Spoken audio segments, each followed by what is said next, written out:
Welcome back to Cycling the Carretera Austral with Austral Bikes Guide. It's day 7, and today you'll be riding from the volcanic town of Chaitén to the small settlement of Villa Santa Lucia, about 70 kilometers of winding road through valleys, shaped by glaciers and eruptions. Imagine cycling through a landscape where a volcanic eruption buried an entire town in ash, only to find that same town thriving today as a gateway to one of South America's most epic cycling routes. That's such a powerful image. The resilience of Chaitén after that 2008 eruption really sets the tone for this whole journey, doesn't it? You know what's fascinating about this particular stretch? The way it takes you through 3 distinct zones of geological drama, from volcanic aftermath to glacial valleys, and then into an area shaped by devastating landslides. It's like cycling through millions of years of Earth's history in just 70 kilometers. Hmm. Speaking of those geological features, tell me more about that turquoise Lake Yelcho. That seems like a highlight that cyclists really look forward to. Oh, yes, Lake Yelcho is incredible. The science behind that color is actually pretty cool. It's caused by something called rock flour, these superfine particles ground up by glaciers. And get this, the lake sits right beneath Volcan Michimahuita's hanging glaciers, so you're literally looking at the source of that stunning color while you ride. That must be quite the reward after 30 kilometers of cycling. Though I can't imagine many people take up that swimming invitation. Well, you'd be surprised.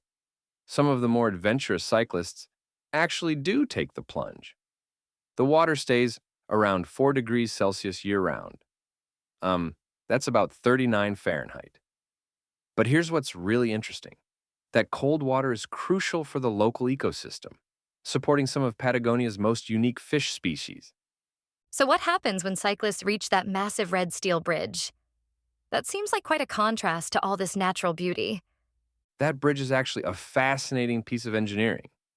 It was designed specifically to withstand the extreme seasonal changes in the Yelcho River's flow.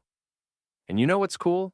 Local artists often use it as a canvas for photography projects, capturing the interplay between human infrastructure and natural wilderness.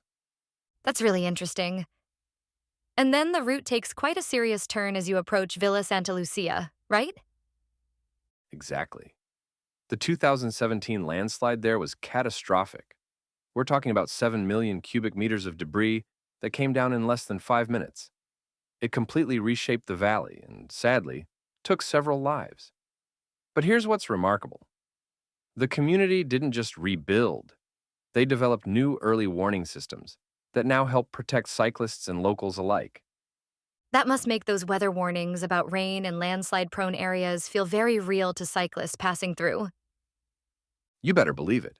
And here's something most people don't realize. The geology of this region is like a perfect storm for landslides. You've got volcanic soils that become unstable when saturated, steep valleys carved by glaciers, and some of the highest rainfall rates in South America.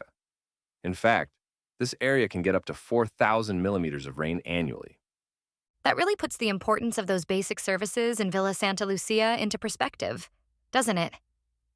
It absolutely does. And you know what's fascinating about these small communities along the Carretera Austral? They've developed this incredible informal network of communication, weather reports, road conditions, even where to find the best empanadas. It all gets passed from cyclist to cyclist, creating this amazing community of travelers looking out for each other. That sense of community must be especially strong at that municipal campsite in Villa Santa Lucia. Oh, yeah, and here's a little known fact. That campsite has become such an important stopping point that cyclists from over 50 different countries have signed its visitor book. It's like this tiny spot in Patagonia has become this incredible crossroads of global adventure cycling culture. Looking ahead to tomorrow's route toward Kula National Park, that hanging glacier must be quite the motivation to keep pedaling. Well, what's really wild is that the glacier they're heading toward is actually retreating at a rate of about 30 meters per year. So each cyclist who makes this journey is seeing a slightly different version of this legendary landmark.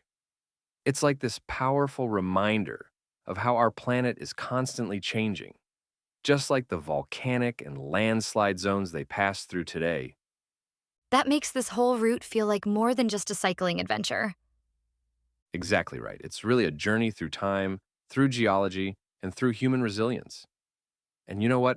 Every pedal stroke on that gravel road is writing another small chapter in the ongoing story of the Carretera Austral.